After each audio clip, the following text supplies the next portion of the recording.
Tengan muy buenos días. Le damos la bienvenida a esta entrevista de nuestra sección de Realidad Nacional. El día de hoy contamos con la presencia de Álvaro Madrigal Mora, secretario general del CITUN y miembro de la Facultad de Ciencias Sociales y docente de la Escuela de Sociología de la Universidad Nacional. El CITUN es el Sindicato de Trabajadores de la Universidad Nacional. Bienvenido, don Álvaro. Gracias, buenas tardes a todas y todos y agradecido por el espacio que se me brinda. Don Álvaro, vamos a iniciar haciendo algunas preguntas generales para motivar una conversación. En este espacio nos interesa trabajar todo lo que es debilitamiento institucional, políticas de privatización y específicamente de las instituciones que van representando nuestros invitados y nuestras invitadas. Entonces le teníamos una primera pregunta el día de hoy. En los últimos 30 años, ¿cómo percibe el debilitamiento de las instituciones públicas costarricenses? Bueno, uno podría decir que ha sido realmente en los últimos 35 años, ¿verdad? Para ser más exactos, con una fecha importante en la historia de Costa Rica, pero importante por lo negativo, ¿verdad? Que comenzó con la aplicación de los programas de ajuste estructural, ¿verdad? Con el gobierno de Luis Alberto Monge allá en 1985. Y tal vez ahí para hacer el preámbulo, ¿verdad? Nosotros tenemos que recordar lo que fue la crisis de la deuda de finales de los años 70, ¿verdad? Cuando Costa Rica comenzó a recibir aquellos préstamos blandos, ¿verdad? Sobre todo de las economías petroleras que estaban inundados en dólares, en divisas y tenían que colocarlos en algún lugar. Y bueno, qué mejor que países subdesarrollados del tercer mundo para colocar esos dineros, y Costa Rica fue uno de ellos, ¿verdad? Viniendo a explotar la crisis durante el gobierno del señor Rodrigo Carazo Odio, ¿verdad?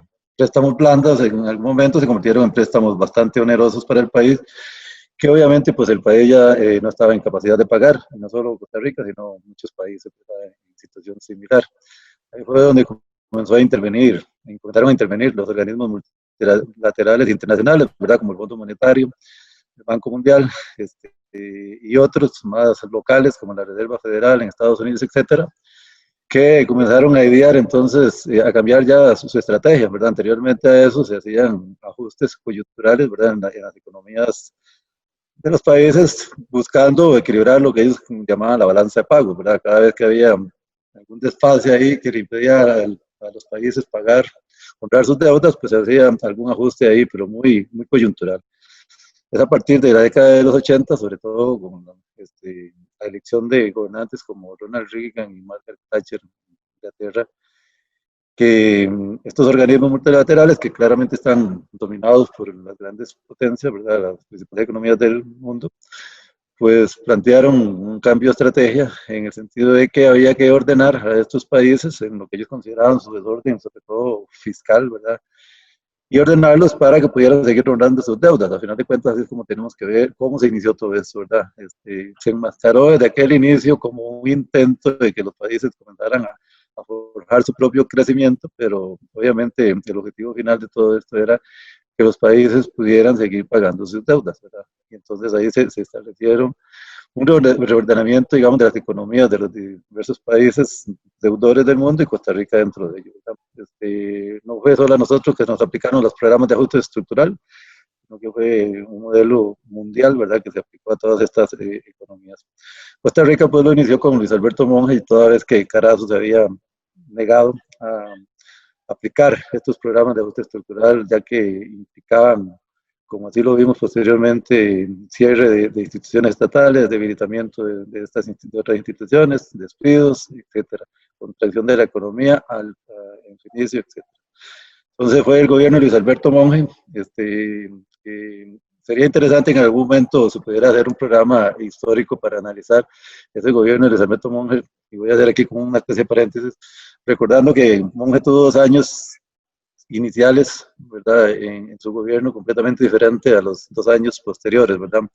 Y se dio aquello que alguien llamó un intento de golpe de Estado, por cierto, del señor don Luis Alberto Monge, que estuvo perdido durante unos días, y después cuando apareció don Luis Alberto, pues milagrosamente aparece también ese primer programa de ajuste estructural, pero bueno, habría que hacer un análisis histórico a ver qué fue lo que sucedió en esa coyuntura.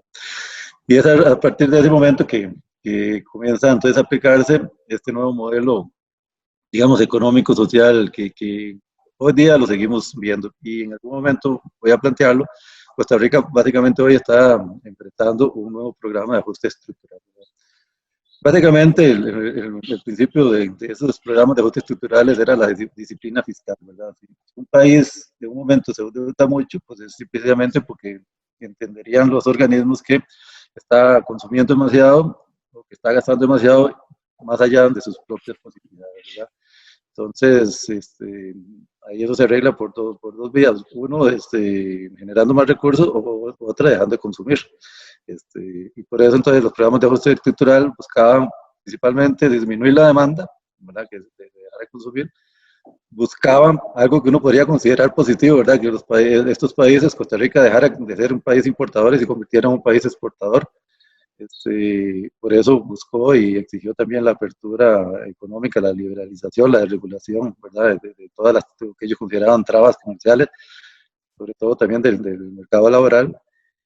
Y obviamente, pues una forma de comenzar a pagar, si no se tienen los suficientes recursos, es comenzar a vender las joyas de la abuela, ¿verdad? En este caso, las instituciones y empresas del Estado. Recordemos que Costa Rica, para la época 60-70, pues se había convertido en un Estado y que no solo invertía en la parte social, sino que también era un Estado empresario, ¿verdad? Con un conjunto de industrias, digamos, si se quiere, incipiente, conformada por CODESA y aquel grupo de empresas. Entonces, pues se comenzó con la exigencia de ir privatizando, vendiendo sobre todo esas industrias que se consideraban más lucrativas y empresas de servicios públicos que obviamente también se consideraban lucrativas, así como la apertura y de otros sectores, ¿verdad? Entonces, así vemos, y tal vez aquí es importante recordar esto, yo siempre lo recuerdo porque a mí me es muy significativo y lo voy a poner como ejemplo, que es el Consejo Nacional de Producción, y lo digo porque mi padre pues trabajó como encargado de un estanco, ¿verdad? Los que somos de la época recordamos la importancia de los estancos y recordamos la importancia inicial del Consejo Nacional de Producción, creación de Figueres, del Partido de Liberación Nacional, ¿verdad? Que era un ente intermediador entre productores agrícolas y consumidores. Esa es una disyuntiva de cualquier sistema, ¿verdad? Nunca el pueblo puede pagar los productos agrícolas el precio que deberían de tener. Por lo tanto, estos precios suelen ser subsidiados en todas las economías del mundo. Y esta era la razón de ser del Consejo Nacional de Producción. Comprarle, pagarle un precio, digamos que adecuado a los productores para, asumiendo pérdidas, venderlo a un precio accesible a la población. Y esa fue tal vez la primera institución que pagó los platos rotos, por así decirlo, en aquella época, ¿verdad? Se exigió, obviamente, prácticamente su desmantelamiento, por lo menos en su rol, en su función social, y la privatización, bueno, conversión en cooperativas en aquel momento, pero que al final de cuentas terminó en la desaparición de los estancos, ¿verdad? Porque el Consejo Nacional de Producción significaba la antítesis del libre mercado, ¿verdad? Que es lo que el neoliberalismo pregona a ultranza, que no debería haber alguna regulación alguna de parte del Estado en el mercado, sino que el mercado por su propia mano invisible debería de generar el equilibrio y el balance, ¿verdad? Entonces, esa institución insignia en aquel momento pues fue a lo mejor la primera y gran institución que este país vio desaparecer y eso lo han tenido que pagar finalmente los agricultores, ¿verdad? Que no terminan de pagar el precio de esas políticas que iniciaron hace 35 años, ¿verdad? Posteriormente, bueno, recordamos ahí la privatización de algunas de estas industrias de CODESA. Recordamos cómo Oscar Arias en su primer gobierno, básicamente, bueno, Oscar Arias recordamos también que él firmó el segundo programa de ajuste estructural y en aquel momento ya inició con la privatización de sectores estratégicos como el sector de las telecomunicaciones, ¿verdad?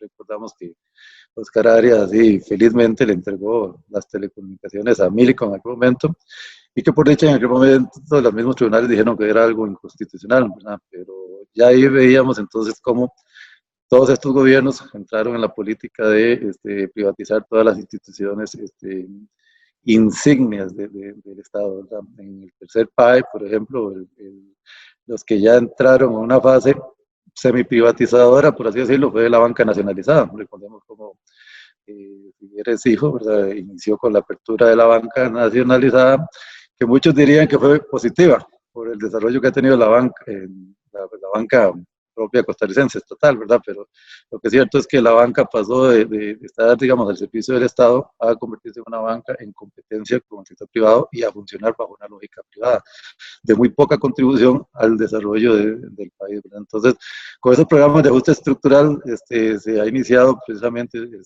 por un lado, desmantelamiento, venta de empresas, por otro lado, desmantelamiento de instituciones y por el otro, debilitamiento de otras instituciones que no se han terminado de cuajar a lo largo de estos 35 años, pero que hoy día vemos que sigue, prosigue ese proceso, ¿verdad?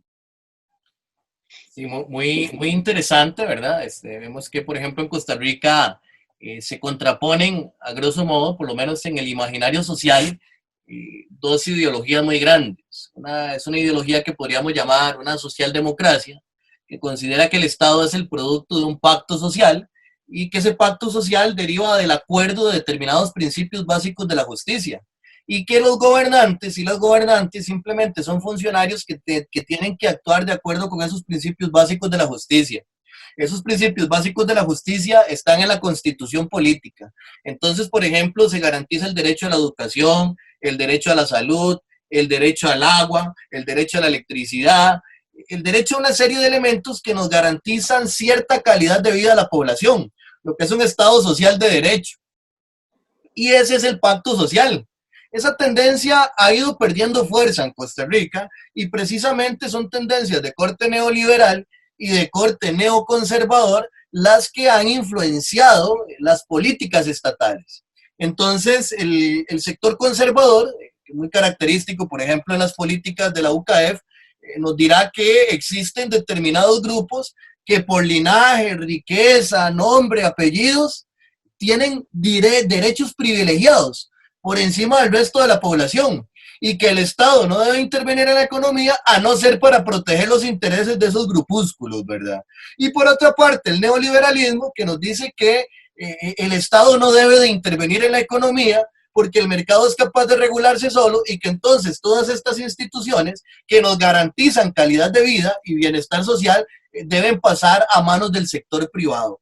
Es en este contexto, en este marco ideológico, que me gustaría hacerle una segunda pregunta. Ya la adelantó un poco acá con los programas de ajuste estructural, pero entonces, ¿qué otras políticas, por ejemplo, de gobierno, qué otras políticas han sido empleadas para promover la privatización de las instituciones estatales? Bueno, de esto me ha dado margen para hablar un poquito también atrás, también para traerlo más a contexto todo el tema.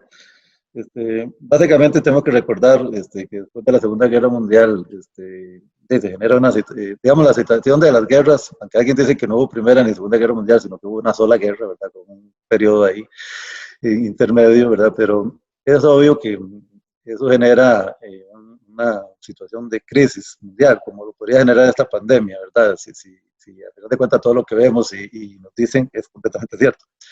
Pero bueno, en ese momento, después de la Segunda Guerra Mundial, pues se llegan a grandes acuerdos, ¿verdad?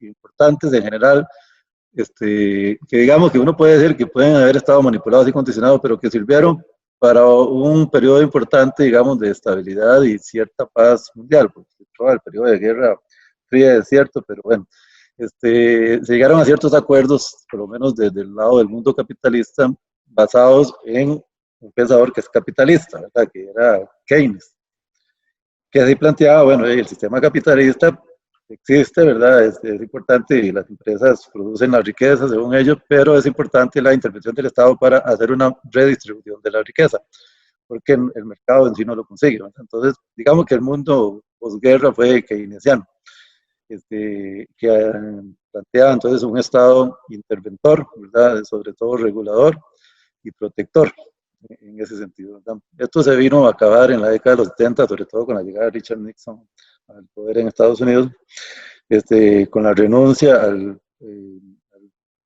convenio, que ya no era el patrón oro, sino el patrón dólar, ¿verdad? El que regía en el mundo. Y ahí comenzó con la posibilidad entonces de que la Reserva Federal, el Banco Central estadounidense, porque es privado, de comenzar a producir dinero a diestra y siniestra sin tener ningún respaldo sobre eso, ¿verdad? Eso implica, obviamente, si usted produce algo demasiado, de lo que genera es una devaluación del valor de ese producto, entonces devaluación del dólar, entonces lo que ocupamos es otras economías que consuman dólares, ¿verdad? Y eso se unió entonces en aquel momento a la crisis del petróleo y todo ese tema de la crisis de la deuda, entonces todo se gestó a favor de las políticas neoliberales, ¿verdad? Porque ya todo el mundo dijo, bueno, ya Keynes dejó de ser eficiente o efectivo para plantear soluciones, necesitamos un cambio radical, ¿verdad? Y ese cambio radical era renunciar a ese estado interventor y plantear entonces que el libre mercado era el que venía a posibilitar el crecimiento de los países, ¿verdad? Pues no lo decían así claramente, ¿verdad? Pero probablemente siguiendo aquello de la teoría del derrame, ¿verdad? Que si permitimos que los más ricos se sigan enriqueciendo, pues algo nos va a caer a los de abajo. Y a partir de los 80 es entonces que comienza el mundo a renunciar a esa posibilidad de un Estado regulador, pensando en que simplemente el Estado tiene que estar ahí, dicen los neoliberales, ¿verdad? Para administrar la justicia, tal vez, para la protección del país, de las fronteras, pero sobre todo para crear un marco jurídico adecuado para que la empresa privada se desenvuelva, se desarrolle, ¿verdad? Que ese sería básicamente como las tres funciones que el neoliberalismo plantea sobre de parte del Estado. Importante aquí decir también, man, que el neoliberalismo, a diferencia del liberalismo que nosotros vimos, bueno, que vimos como país, ¿verdad? Al marco bajo el cual se desarrolló Costa Rica, principalmente en el siglo XIX, hay una grandísima diferencia, ¿verdad? Debido a que, por lo menos para los liberales, el sujeto era prioritario, ¿verdad? Aunque fuera dentro de la concepción capitalista, sí se planteaba una concepción del sujeto como alguien a quien había que desarrollar, mientras que el liberalismo plantea el crecimiento del mercado es lo que importa en el desarrollo, en el juego económico. Ahí es la gran diferencia entre el neo y el liberalismo como tal, ¿verdad?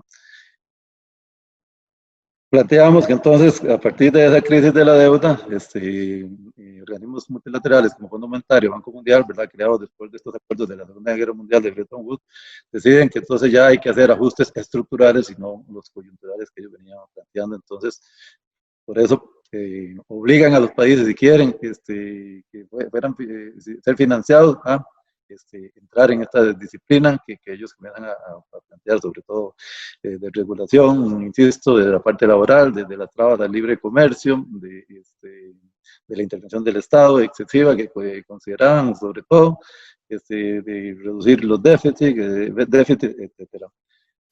Pero a final de cuentas, aunque en Costa Rica se aplicaron estos tres PAEs, ¿verdad? Programas de ajuste estructural en el 85, 87, si mal no recuerdo, y el último pues lo cocinó Calderón, pero entró en vigencia en el gobierno de Figueres en el 94.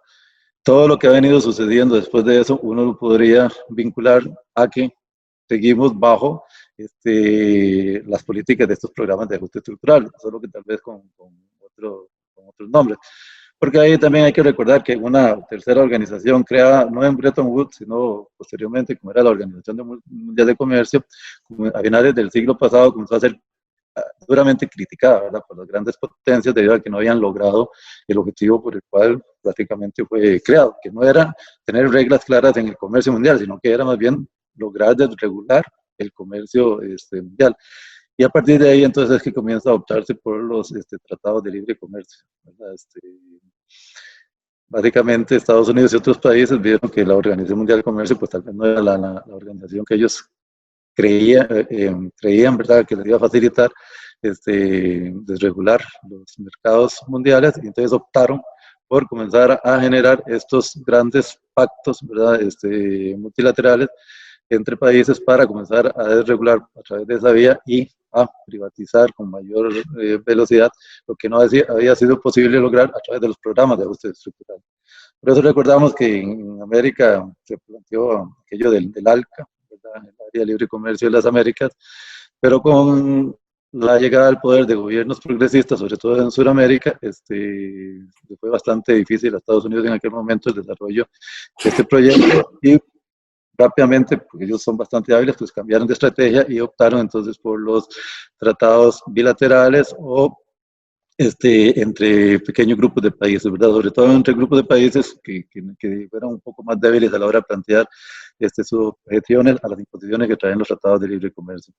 Es así como nosotros comenzamos a entrar, bueno, si quiere, antes de eso habíamos visto el intento de Miguel Ángel Rodríguez con aquel llamado combo de Liz, ¿verdad? Que fue un intento claro de política neoliberal de su parte, de privatizar una institución insigne del Estado Social de Derecho de Costa Rica, como es el Instituto Costarricense de Electricidad, y que en aquel momento pues reflejó una lucha social, tal vez la última lucha social realmente exitosa que ha tenido este país, ¿verdad? Donde se aglutinaron diferentes fuerzas, no solo movimientos sindicales, sino comunal, social en general, ¿verdad? El país realmente sintió que le estaban arrebatando algo y esa lucha pues dio sus frutos.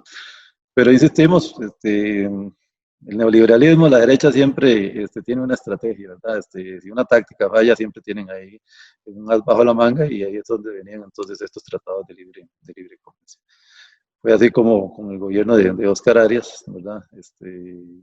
Entramos en estos procesos del Tratado de Libre Comercio, de firmar diferentes tratados de libre comercio, pero bueno, el que más nos afectaba a nosotros obviamente era el TLC con Estados Unidos y Centroamérica, República Dominicana, con el cual ya básicamente nos haríamos como economía, básicamente comenzábamos a perder soberanía ya en forma alarmante, ¿verdad? Ya que no podíamos establecer políticas propias, sobre todo para defensa de la industria nacional y sobre todo para protección y defensa de las instituciones del Estado Social de Derecho. Y ahorita, hoy, simple y sencillamente, pues estamos viendo las consecuencias de lo que se firmó en el 2007, sí, o lo que se pasó en 2007, si mal no recuerdo, ¿verdad? Como producto de una desregulación, una pérdida de soberanía, que a final de cuentas viene y poco a poco a debilitar las instituciones y a someterlas a un proceso de privatización. Pero Tratado de Libre Comercio, al final de cuentas, los tratados de libre comercio, al final de cuentas, uno puede ver que es como una secuela, una estrategia más de lo que ya venía gestándose a partir de este llamado consenso de Washington, ¿verdad? Que lo único que significa es el consenso de estas instituciones multilaterales en cuanto a la necesidad de someter a una disciplina fiscal y de regulación a los países con el fin de lograr cierto crecimiento, pero para que pagaran esa deuda, ¿verdad? Pero es un paso más en este proceso de privatización, de regulación, de destrucción del Estado Social de Derecho que hemos venido enfrentando. Muy interesante. En la década de los 90, Costa Rica comienza a promover el hecho de que el Estado no tiene que intervenir en el sector productivo, y se da la privatización de todas estas instituciones asociadas a CODESA. Incluso algunas, como la de la producción de aluminio, se venden por una séptima parte de su valor. Y la ley regula que se le pueden vender prácticamente que las mismas élites económicas de Costa Rica. Entonces hay grandes sectores que pasan al sector privado, ¿verdad? Manos privadas, el azúcar, los fertilizantes, el aluminio. Posteriormente, ya para inicios del siglo XXI, viene esta gesta que muy bien menciona, ¿verdad? Donde Miguel Ángel Rodríguez quiere vender el ICE, ya lo tiene prácticamente vendido y el pueblo lo detiene. Ya de 2004 a 2007 afrontamos la lucha en contra del TLC. Intercaladas en estas luchas podemos encontrar otros movimientos que han luchado por la educación superior pública. A modo de ejemplo, en la década de los 90 hubo un movimiento fuerte que incluso conllevó a la destitución de Temo Vargas, porque ya desde esa época estaba promoviendo de que las personas que estudiaban y el Estado les daba una beca, tenían que posteriormente pagarle al Estado la beca que les había dado, que es como prácticamente un precedente de las actuales promociones de una beca corporativa. En este contexto y reduciéndolo a los últimos 10 años, la pregunta que sigue es, en el caso específico de la educación superior pública, ¿cuáles son las principales luchas que se han afrontado en torno a la negociación del FES, del Fondo Especial para la Educación Superior?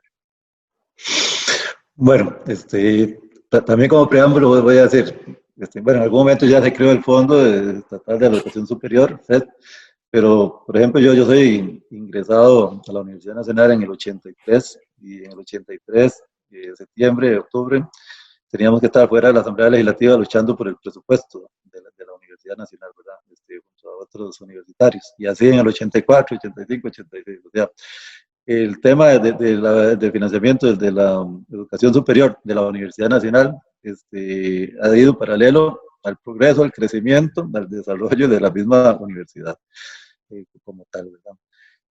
Debo decir que por alguna razón histórica, y esto probablemente es más una hipótesis porque no podría aportar los datos, pero podría ser una buena hipótesis para una investigación.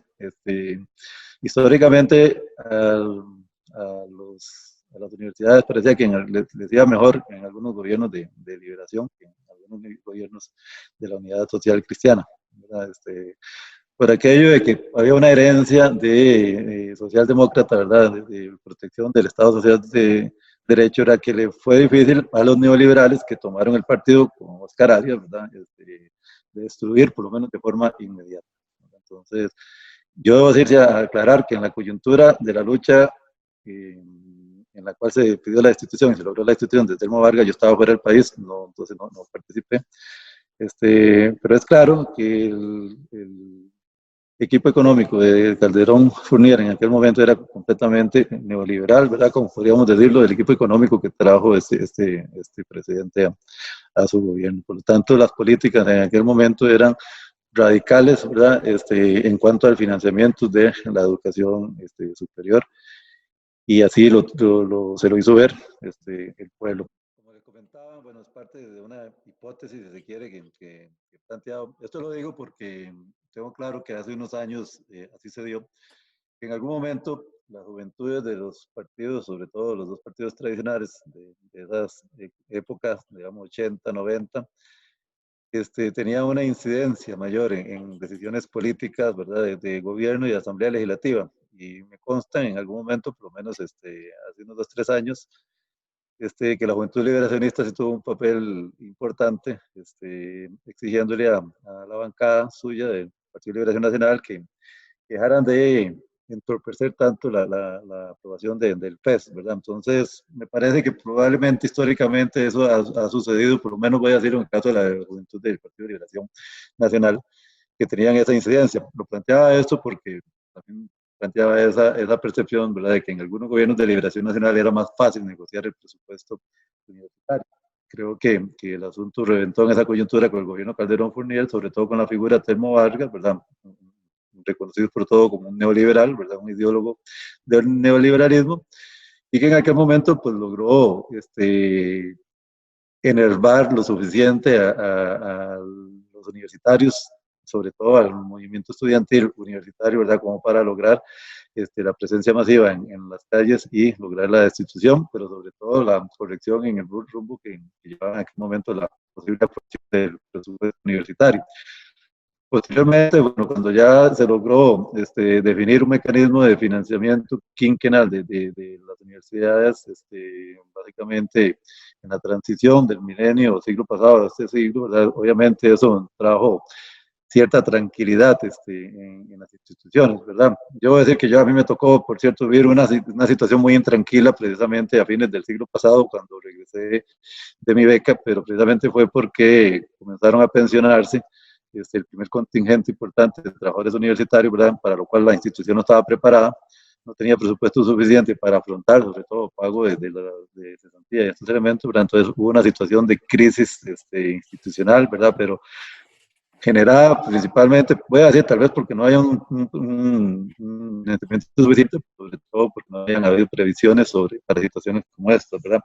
Pero lo que planteaba era que hubo un periodo de cierta tranquilidad en cuanto al tema del financiamiento universitario, que vino a resurgir principalmente durante la coyuntura del gobierno de Laura Chinchilla, ¿verdad?, cuando se buscó ya por primera vez, después de muchos años, una reducción drástica, no sé si del presupuesto, pero por lo menos sí en el crecimiento del presupuesto. Y ahí se logró en aquel momento, de nuevo, las universidades públicas saltaron a las calles en defensa del primero, de la negociación quinquenal, que en aquel momento, o sea, ya se visualizaba como que estaba en peligro, ¿verdad? Pero sobre todo de un crecimiento adecuado para, bien, un crecimiento adecuado del quehacer de las instituciones universitarias. Pero debo decir que tal vez en ese momento pues confluyeron algunas cosas. Primero, el tener un grupo de rectores que realmente supieron dar una lucha por mantener una negociación quinquenal y respaldado por la comunidad universitaria, pero también creo que fue la última vez en que nosotros contamos con los estudiantes ¿verdad? Como un elemento y como un grupo, el grupo principal de lucha en las calles, ¿verdad? Identificado con la lucha presupuestaria. Porque a partir de ahí creo yo que eso ha sido también parte de la estrategia de los gobiernos de turno y los sectores neoliberales, ha sido trabajar sobre el estudiantado para que el estudiantado comience a cuestionar precisamente el financiamiento que hacen las universidades, percibiéndolo por un amplio sector, pues diría yo, o no sé qué tan amplio, pero por lo menos han sido los sectores que han estado afincados en las federaciones estudiantiles, percibiéndolo como que las luchas que ellos han venido dando en las calles, a final de cuentas, están siendo luchas por los salarios de los trabajadores universitarios, ¿verdad? Que para muchos son excesivos, son de privilegio, etcétera, pero creo yo que eso es parte de la estrategia de los grupos estos neoliberales para precisamente evitar que las universidades vuelvan a salir en estas luchas presupuestarias como una comunidad universitaria en defensa de la institucionalidad, no necesariamente viéndonos como que unos nos vamos a ver más beneficiados que otros, ¿verdad? Entonces, esa coyuntura de 2010, 2011, si mal no recuerdo, que en el caso nuestro, la rectora era doña Sandra León, nos permitió a nosotros, fue el último momento que nos permitió demostrar verdadera unidad como universitarios en las calles. Y algo también que yo llamo la atención de por qué las últimas luchas sindicales, sociales no han surtido efecto, es porque creo también que hemos perdido la posibilidad de que nos hacernos ver no solo como universitarios, no solo como trabajadores en la calle, sino como posibles electores, ¿verdad? Creo que los partidos de gobierno han dejado de vernos como parte de un electorado al que en algún momento con el que tienen que transar, con el que tienen que negociar, inclusive hasta complacer, y entonces por eso es que hemos perdido ese músculo. Pero bueno, retomando como el tema original de la pregunta, creo que históricamente han habido diversas luchas, ¿verdad? Insisto, la coyuntura de los 80 era recurrente y 90 era recurrente año con año, pues estar en las calles en este segundo semestre en la lucha por el presupuesto, a partir de que logramos que se aprobara el FES y que hubiera una negociación quinquenal, pues eso trajo cierta estabilidad, pero a partir principalmente del gobierno de Laura Chinchilla, pues eso lo hemos perdiendo, digamos que con Laura Chinchilla se negoció el último convenio quinquenal y ha sido más bien con los gobiernos del Partido de Acción Ciudadana, que en algún momento tal vez creíamos más cercanos a los intereses de las instituciones públicas insignes del Estado Social de Derecho, ha sido con los que se ha debilitado precisamente la negociación quinquenal del FED y con lo que más bien hemos venido a ver un crecimiento de estos presupuestos, pero a la vez que se refleja también en un debilitamiento de la posibilidad de lucha de las universidades como un todo. Muy interesante. El ataque contra la educación en general está siendo frontal en tiempos del COVID-19. A modo de ejemplo, en las secciones extraordinarias de la Asamblea Legislativa para el lunes está la discusión sobre el proyecto de modificación de la Ley 6868 o la Ley Orgánica del INAH. Al respecto de lo que es la educación superior pública, ¿cuál es la posición del sindicato en relación con el proceder tanto del Ejecutivo como de la Asamblea Legislativa para recortar el FES precisamente en este contexto del COVID-19? Sí. Bueno, la posición muy sencilla podría ser es de rechazo total, ¿verdad?, ante este intento de destruir, voy a decir, no solo la educación pública como un activo esencial del Estado Social de Derecho, sino que ahí tal vez hay que ver el bosque y no el árbol, ¿verdad? Yo creo que la agenda de los grupos neoliberales de la derecha de este país es más amplia, ¿verdad? Que solo quiere privatizar el ICE o la seguridad social o la misma educación pública. Yo creo que ellos, a final de cuentas, son más estratégicos que nosotros, y ahí es donde quiero empezar por hacer una autocrítica al movimiento sindical, que ya lo he venido señalando principalmente de la coyuntura de la huelga contra la ley de fortalecimiento de las finanzas públicas. Nosotros como movimiento social, como movimiento sindical, no tenemos estrategia, ¿verdad? Simplemente somos reactivos ante las agresiones de las que somos objetos recurrentemente los trabajadores, sobre todo los trabajadores del sector público, ¿verdad? Pero nos falta estrategia, de lo cual no carece el enemigo, por llamarlo de esa forma, ¿verdad? Entonces, el debilitar, el destruir la educación superior pública, matan varios pájaros con un solo tiro, ¿verdad? Eliminan primero el pensamiento crítico de esta sociedad, la formación de ciudadanos críticos, que de hecho algunos diputados así lo dicen claramente, ¿por qué estoy en contra de las universidades, de su financiamiento, como Eric Rodríguez, porque es un nido de rojos, etcétera, ¿verdad? Pero lo que están diciendo es que a ellos no les gusta que haya gente con pensamiento crítico, ¿verdad? Lo cual sabemos que es completamente lo opuesto, ¿verdad? Como sale gente muy crítica de las universidades públicas, pues sale gente también que se amolda muy bien al sistema en el cual estamos. Pero bueno, el último resabio donde podemos formar gente crítica, un pensamiento alternativo, pues obviamente está ahí en las universidades. Eso, aparte de debilitar también hace un movimiento sindical que no deja de ser importante, por lo menos en algunas de las universidades principales del país, ¿verdad? Entonces, con este debilitamiento, pues ahí hay un efecto en cadena. Lo otro, obviamente, pues hay un negocio entre manos importante, ¿verdad? No hay que negar que nosotros recibimos una parte importante del financiamiento y de los recursos del país, y no solo nosotros como universidades públicas, sino como educación. El otro día me decía una compañera, si mal no recuerdo, el presupuesto de la República es el 13,8% del Producto Interno Bruto del país, ¿verdad? Y ahorita, bueno, se supone, en teoría, que nosotros, sector de educación, recibimos un 8 algo, porque, bueno, ya se incluyen los recursos del INAH, los recursos de los programas Avancemos, de otros de redes de cuidado, etcétera. Entonces, es más del 50% de los ingresos del país. Y dentro de ese, nosotros estamos recibiendo como el 1,33, por ahí, no recuerdo. Son recursos importantes que el empresariado, y aquí es donde voy a retomar un poco aquel tema de los programas de ajuste estructural. Uno de los elementos básicos de los programas de ajuste estructural es que el Estado se encargue de facilitar a la empresa privada que realice su negocio, ¿verdad? Y parte de ese negocio es tener la mejor infraestructura posible, ¿verdad? Entonces, obviamente, y aquí también parto de hipótesis que elaboro, es objeto de deseo para mí de estos grupos, ¿verdad? Que el Estado deje de encargarse de invertir en la educación superior pública y en parte en la educación pública, ¿verdad? Y que destine esos recursos hacia otras vías. O sea, primero, ellos se apoderarían de este sector de mercado importante de la educación superior pública, ¿verdad? Que en este momento ellos más o menos tienen como el 50%, ya que hay 50 restos de universidades privadas. Y lo otro es la posibilidad de que el Estado entonces destine sus recursos a aspectos que no solo nos benefician a nosotros, sino que claramente los beneficiarían a ellos como todo, ¿verdad? Entonces, es claro para mí que hay toda una estrategia detrás de el ataque masivo a mansalva contra la credibilidad de las universidades públicas, ¿verdad? Y sobre todo contra su financiamiento, pero que a la larga, pues, tiene otros objetivos, ¿verdad?, que podríamos ver probablemente en esa vía. Yo creo que nosotros también, como sindicato, pues, y es un mea culpa, pero se vuelve más integral. Planteo que a lo mejor internamente los sindicatos universitarios, pero voy a poner el ejemplo del sindicato nuestro, ha sido tan exitoso, digamos, en la defensa de los derechos laborales, ¿verdad?, que somos como trabajadores víctimas de nuestro propio éxito, ¿verdad? Entonces nos hemos ensimismado en nuestra burbuja de cristal y hemos creído que nada nos va a afectar.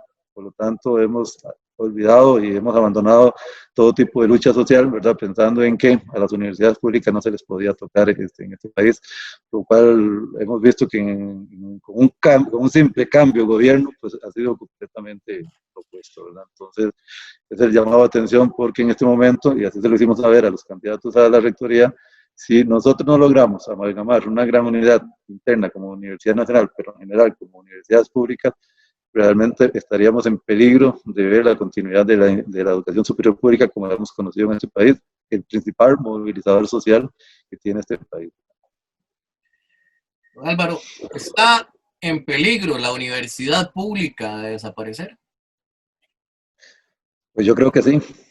Yo creo que, como lo anticipé ahorita, creo que parte del objetivo final de esa agenda neoliberal es precisamente la destrucción del Estado Social de Derecho, y con ello pues hay instituciones que son buques insignia, ¿verdad? La universidad pública es una de ellas, el Costarricense de Electricidad es otro, el Seguro Social, acueductos y alcantarillados. O sea, ¿por qué últimamente se ha atacado tanto a acueductos y alcantarillados? Que si bien es cierto, viene cometiendo serios errores también, pero es una de las principales instituciones La gente, el otro día, también voy a hacer aquí un paréntesis, el otro día tuvimos un espacio similar a este de parte del sindicato con don Mario de Bandas, quien es representante de los sindicatos en la junta directiva de la Caja Costarricense de Seguro Social, ¿verdad?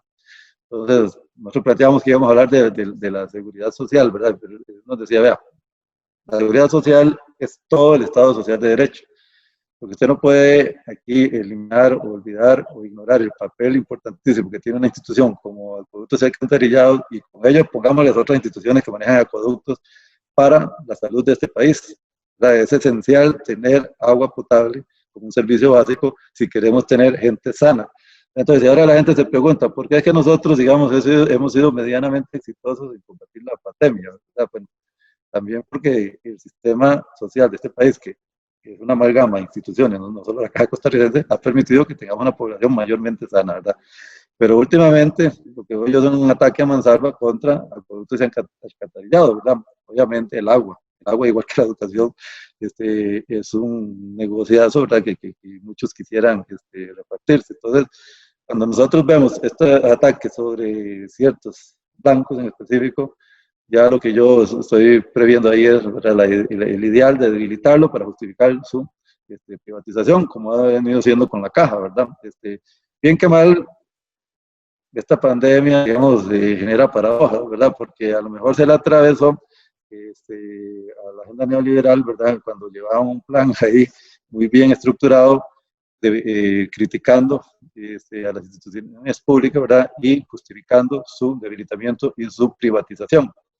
Resulta que entonces viene la situación de pandemia y en alguna medida pues reposiciona a ese Estado social de derecho, ¿verdad? A las instituciones que he mencionado principalmente, pero en general vemos que si no ha sido por la fortaleza que aún se conserva este Estado social de derecho, Costa Rica no hubiera tenido la respuesta que hasta el momento ha logrado tener, a donde vemos inclusive a la universidad pública, porque uno puede decir, el Instituto Clodomiro Picado, no, es la universidad pública como esa concepción que se ha generado de construcción en este país, la que ha posibilitado generar una posibilidad de atención a los enfermos de COVID, ¿verdad? Pero precisamente ahí entonces se evidencia de por qué el Estado debe seguir invirtiendo en la educación pública, y sobre todo en la educación superior pública, y sobre todo de seguir protegiendo la autonomía, porque es en base a esa autonomía precisamente que se decide internamente las universidades invertir precisamente en ciertas áreas de investigación. Entonces, en alguna medida eso viene a truncar un poco esa agenda, digo yo, que llevaban los neoliberales en este plan estructurado, programado, casi que cronogramado, ¿verdad? De instrucción.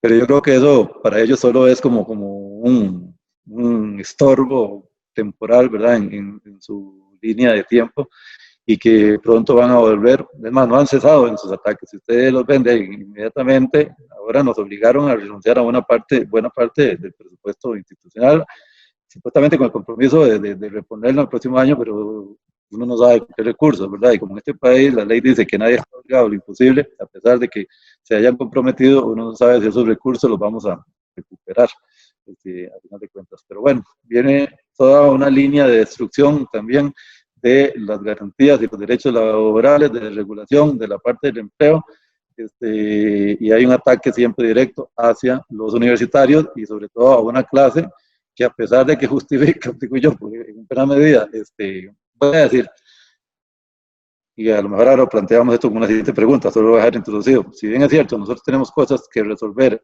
laboralmente hablando, hay una clase interna en las instituciones que en buena medida justifican el quehacer de las universidades, que esos son los investigadores, muchos de ellos que son catedráticos, ¿verdad?